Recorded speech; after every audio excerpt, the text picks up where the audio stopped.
Olá! Seja bem-vindo ao curso Práticas de Ensino, Pensamento Utópico, Utopia e Distopia em Sala de Aula, da plataforma Mais IFMG. Eu me chamo Melissa de Sá e sou a sua professora nesse curso. Essa é a aula de número 2.4 e hoje vamos falar um pouco sobre distopias. O prefixo dis, em grego, significa ruim.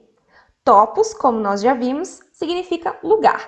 Dessa forma, a distopia é o lugar ruim. Ao longo do século XX, várias distopias se destacaram, como 1984, de George Orwell, Nós, de Eugene Zamatian, O Conto da Aia, de Margaret Atwood, e a trilogia Jogos Vorazes, de Suzanne Collins. Várias produções cinematográficas famosas partem do pressuposto da narrativa distópica, como os filmes 12 Macacos, O Exterminador do Futuro, a série brasileira 3% e a americana The 100, e o filme da Netflix, Onde Está a Segunda. Ao mostrar sociedades terríveis controladas por governos ou entidades opressoras, essas narrativas distópicas discutem questões que inquietaram a humanidade durante o século XX, como governos totalitários, genocídio, apocalipse nuclear, desastres ambientais e controle populacional. E essa tendência continua no século XXI. Mas afinal, no que se consiste uma distopia? De acordo com Sargent, a distopia é uma sociedade que não existe, descrita em detalhe considerável e normalmente localizada em um tempo e espaço que o autor pretende que um leitor contemporâneo veja como consideravelmente pior que a sociedade em que esse leitor vive. Então, nós temos aí 3 parâmetros importantes: a ficcionalidade, a descrição social específica e a representação negativa em comparação à contemporaneidade, ou seja, ao tempo em que o leitor vive. Para que seja considerado uma distopia, um texto literário deve apresentar essas 3 características.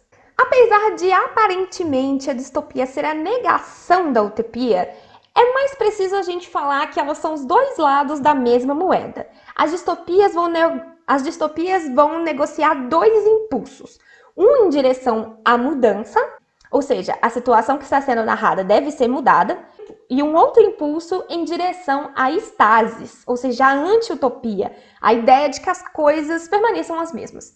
Por essa razão, por a gente ter esses 2 impulsos contraditórios, as narrativas distópicas costumam ser ambíguas e elas apresentam os problemas das relações humanas e sociais no limite. Então, em distopias, a gente vai ter essa tensão. Então, a gente vai ter essa narrativa bastante tensa de 2 impulsos que vai resultar nessa ambiguidade. Os estudiosos Tom Moylan e Rafaela Baccolini vão falar que a distopia ela se desenvolveu de diversas formas ao longo do século XX. Nós temos aí um marco de que as distopias começaram no início desse século, e elas começaram com o que a gente chama de distopia clássica.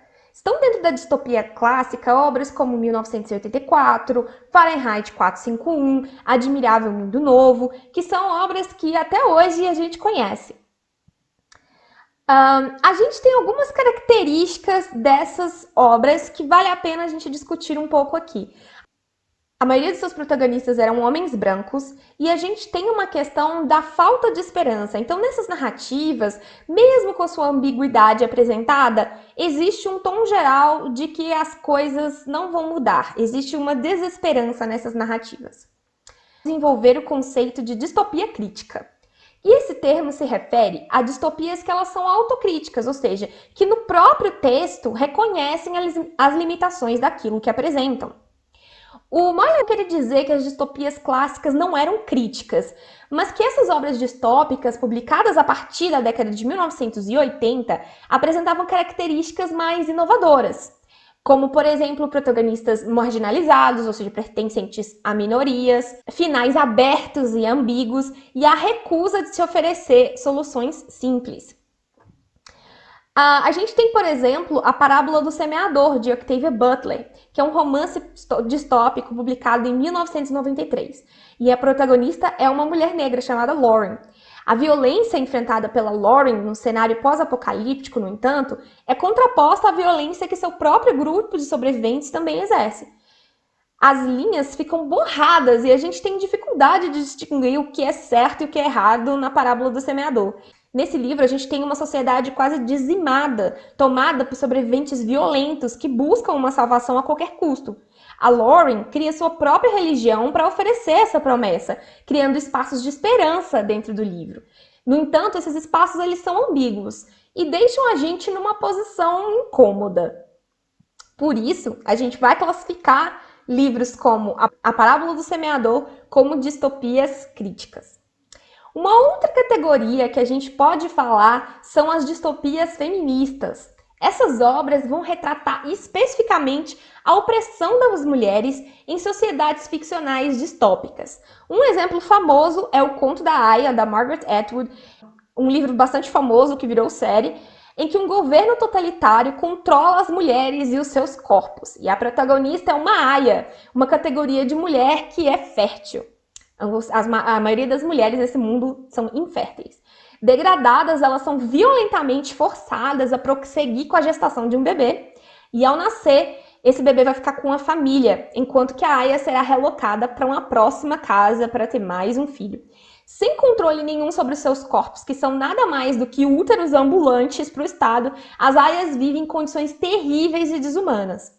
As distopias feministas, elas têm esse tom claramente de denúncia social. São obras que usam opressões femininas que acontecem no mundo real e as extrapolam para um mundo ficcional, terrível, de forma que deixa claro para o leitor que aquele ponto em questão é um problema social.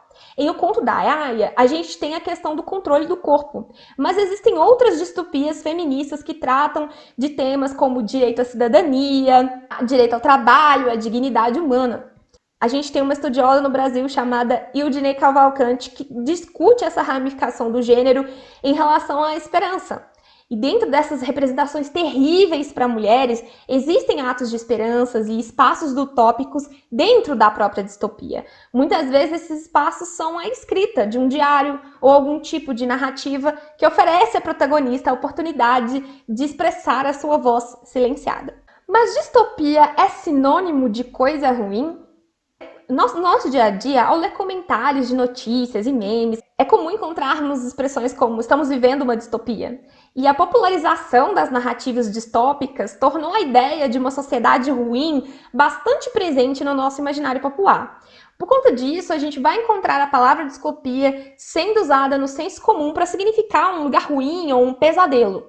Mas precisamos ter em mente que ao falarmos de distopia nesse curso, estamos utilizando um contexto específico, porque senão a gente abre para dizer que qualquer narrativa que retrate uma situação ruim é uma distopia, e esse não é o caso. Então aqui nós vamos falar que nem todo lugar ruim é distópico, porque a gente viu que para ser uma distopia, a gente precisa daquelas 3 características: ser ficcional, descrever em detalhes essa sociedade que é consideravelmente pior que a sociedade contemporânea do leitor. Se pensarmos em alguns momentos históricos, como a Alemanha nazista ou a Guerra Civil de Ruanda, nós podemos dizer que esses eventos eles são tão horríveis do ponto de vista social que eles se parecem com uma distopia. O nível de violência e opressão desses episódios da nossa história evoca o imaginário de filmes e livros distópicos e são tão aterradores que a gente sente que é terrível demais que algo assim tenha acontecido, que parece ficção, que parece uma distopia. Ao longo do século XX, as distopias vão desenvolvendo diferentes temas. E na apostila de vocês vão encontrar uma linha do tempo simplificada das distopias e os temas mais discutidos por elas ao longo do século XX e também do século XXI.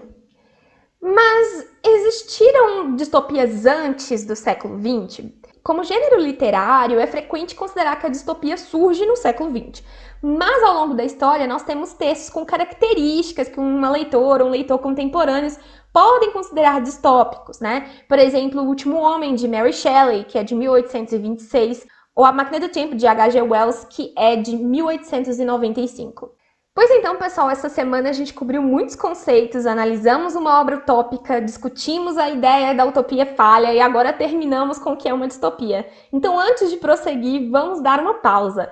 O descanso é necessário para a gente assimilar as ideias e assegurar nosso aprendizado. Então, nós nos encontramos na próxima semana. Bons estudos!